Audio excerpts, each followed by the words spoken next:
Sorry, I have no idea about the paintings, and so it was an eye opener for me, and in a great sense. One thing which I am wondering is what kind of paints, dyes, or pigments or spices they have used in these paintings, especially the cave paintings that they have survived for so many centuries amongst rainfall and cold and winters and erosion, etc. Indeed, something that is very important for us to think about because these paintings have survived 2000 years and more, and most of them have survived at least 1500 years, whereas the colors that we make today do not last for very long. It's a very simple range of materials from which the colors were prepared.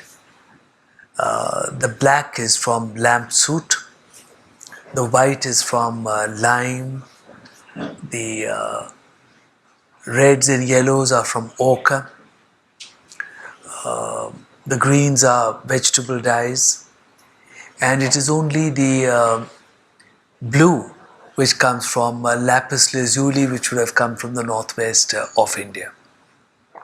And these are blended together to form, to provide you the range of shades and colors that you see.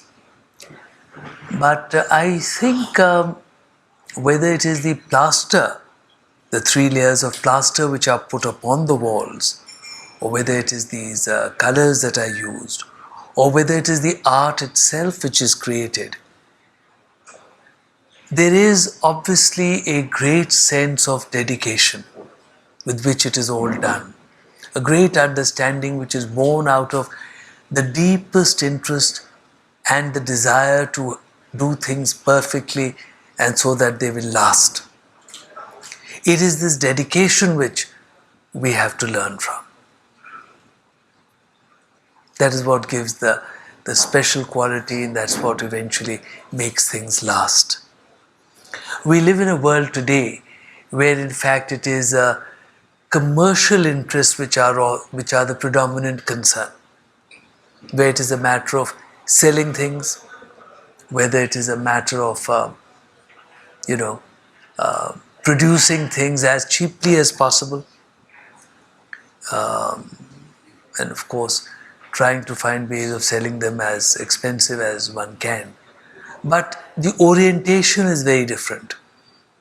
Now here you have guilds of artists whose purpose is divine, people who see the divinity of life itself and who devote themselves completely to doing things perfectly. And I say the divinity of life itself because it's important to understand that this is not religion in the conventional sense of the term. These are not gods, but this is the divinity of all that there is. The finding of the divine, the finding of the beautiful, the finding of the sacred, the finding of the beautiful, not only within each of us, but in all that there is. And therefore giving respect to everything all around, and therefore also giving respect to doing everything with a perfection. So coming back to the colors, making the colors as perfectly as is possible, and making colors that will last also.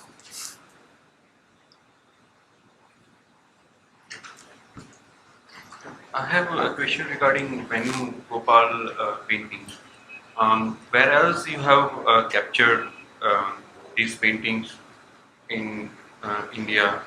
If you can elaborate with them. Of Venu Gopala? Yes. Well, you certainly have more paintings of Venu Gopala in Rajasthan, right across down to Kerala. You have them all over the country. But if I can elaborate a little bit more on the other thing which I mentioned at that time, which is that we came across these two beautiful Venu Gopalas in Japan. There I thought you may be curious to know that Hindu deities are worshipped today as much in Japan as they are worshipped in India. So, in fact, you may be surprised to know that there are hundreds of temples to Saraswati alone in Japan, including a temple which is over 250 feet tall to Saraswati. That you do not get to see temples of Saraswati in India. Lakshmi is worshipped. You have so many deities, you have so many Shivas, you have Brahma, you have so many temples even to Yama. In fact, you'd be curious to know that the Havan or Homa, which is called Goma in Japan, is performed every day, and in most cases more than once every day, in more than 1,200 temples of Japan, along with Sanskrit chanting. And how do all the Japanese priests chant in Sanskrit? Because many of them cannot read Sanskrit. It brings us to the most beautiful point of all, which is that Gana, the Japanese alphabet, in fact was created on the phonetics of Sanskrit. So if you go to a primary school in Japan, you hear the children there going a, I, u, u, just like you will have in India. And so the Japanese priests have in front of them the prayer books, which have the mantras in Sanskrit, and next to it you have them phonetically in Gana. So if they're not able to read the Sanskrit, they read it from the Gana and they chant in Sanskrit. And now, which is the Sanskrit? It is a Sanskrit script of the 5th, 6th century. Siddham. So Siddham, which has been forgotten in India, and there is no place where you are taught Siddham in India, is preserved in Japan. In fact, at Koyasan in Japan, there is still a school that teaches writing in the Siddham script. You may, if you were to go to YouTube and put in Indian deities worshipped in Japan, you may enjoy seeing my film on this subject.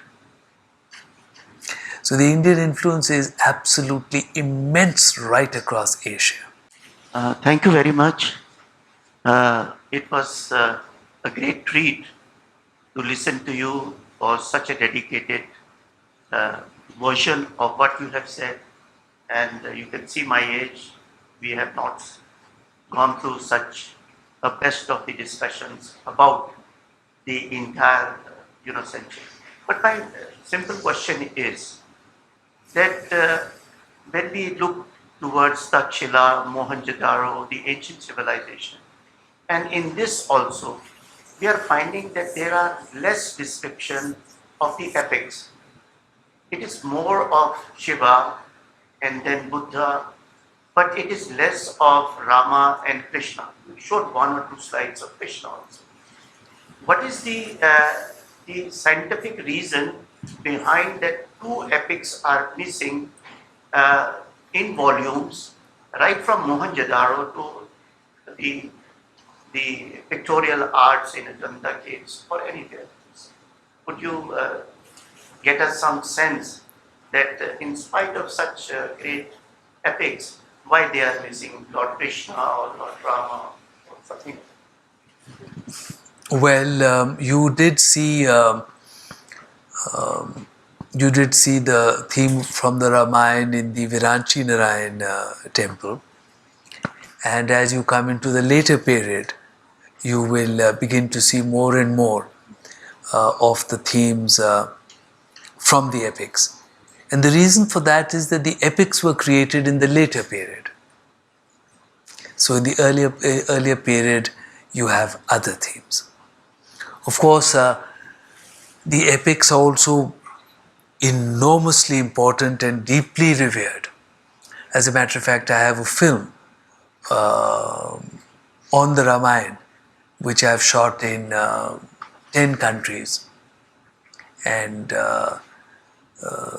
Sujata and I have had the pleasure of seeing the deep dedication with which people revere the Ramayana in other countries.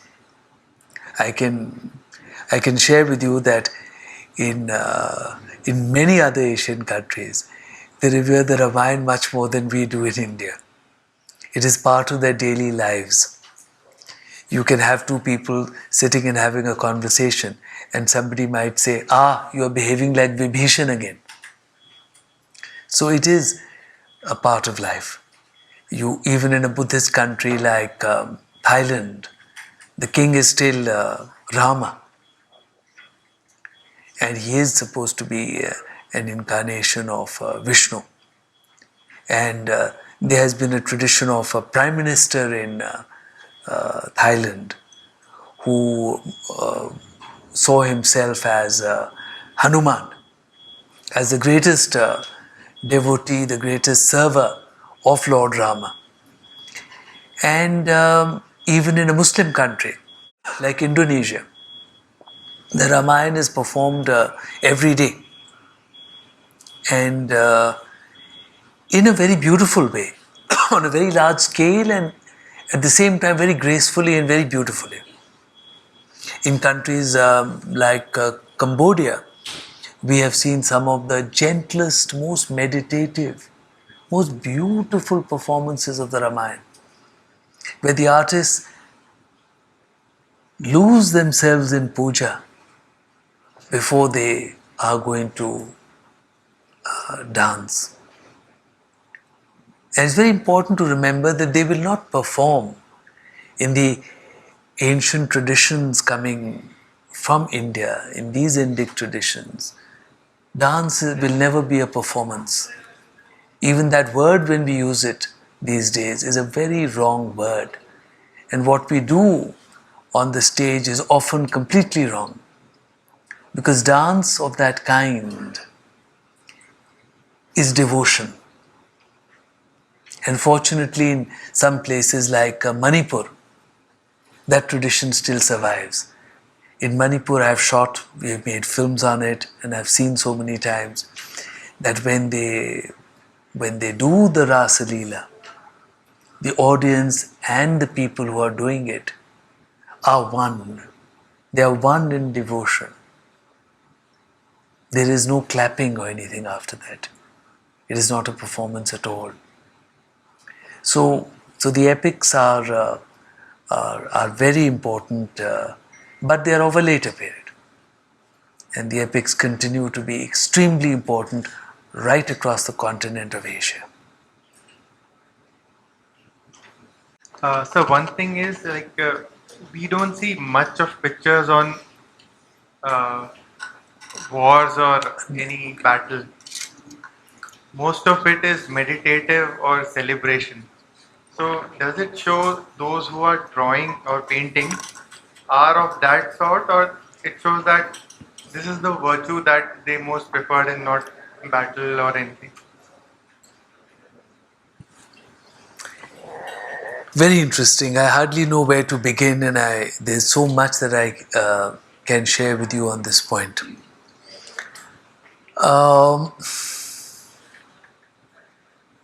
Much of what we believe today is based upon our understanding of the world. And sometimes when we look at the ancient world, we can hardly relate to it. When you go back to the Indus Valley period in this subcontinent, you are looking at a civilization which is one of the two oldest the world has known, Mesopotamia and Indus Valley. And of course, Indus Valley is a misnomer because though Mesopotamia was small in size, this civilization, which is still called Indus Valley because the first few finds were in the Indus Valley region, has been found to be spread over a very large area, so it is a very large civilization. Now, archaeologists have been fascinated to see a few things. One is something like what you are saying, that though the art of other civilizations has representations of warfare, and in fact prisoners of war and memorials to war victories, the art of the Indus Valley sites has absolutely no representation of any kind of warfare or prisoners of war or anything like that at all. Another thing which is noted is that weapons of war have not been discovered in the Indus Valley period sites. Now, you may find somewhere one blade, knife, but one blade does not mean a weapon of war. Weapons of war are normally found in hundreds and thousands, in fact, together. So, you do not find weapons of war at all in the Indus Valley sites. Further, you do not find any barracks.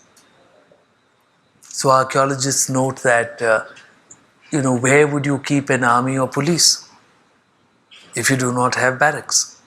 So it's very interesting, though this is not conclusive evidence that this earliest civilization of the Indian subcontinent was entirely peaceful, without army or police. So like I repeat, that though this is not conclusive evidence, but it is certainly a very strong possibility which is being seen out here. And you are absolutely right in saying that you do not find these representations in the art of the period that was made. Because yes, the focus of the art is on finding the peace and the beauty that is within you, of transporting you through your recognition and your response to the grace and beauty of all that there is around you. So therefore, violence and warfare really has no place in this. In fact, why do you have warfare and violence? Because some greedy fellow wants this or that.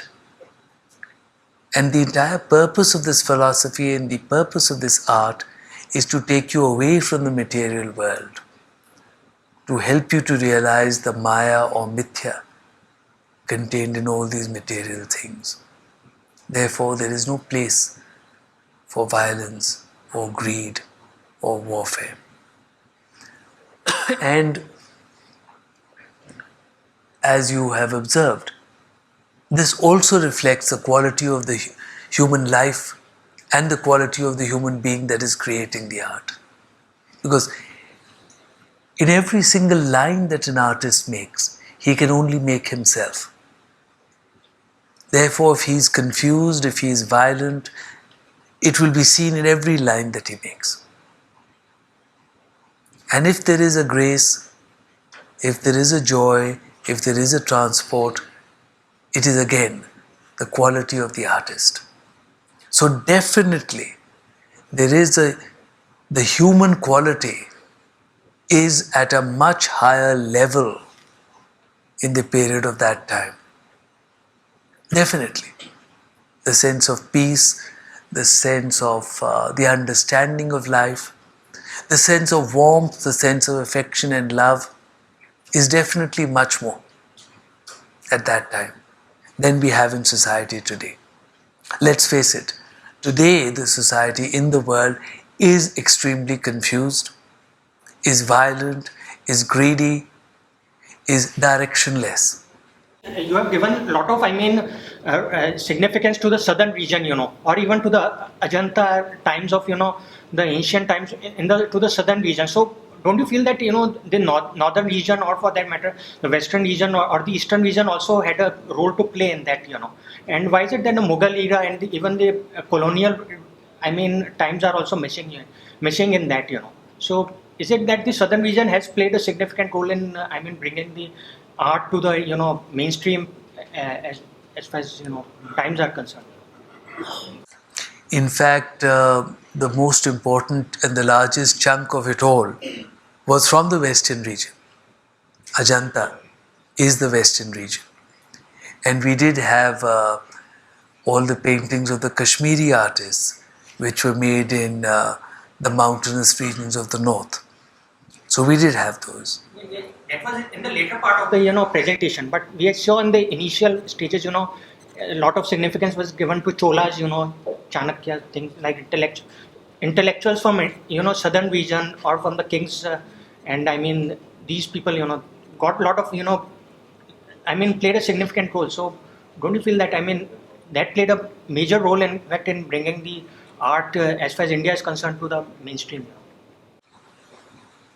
We did, like I said, the western region has been shown more than anything else. So it's not the southern region.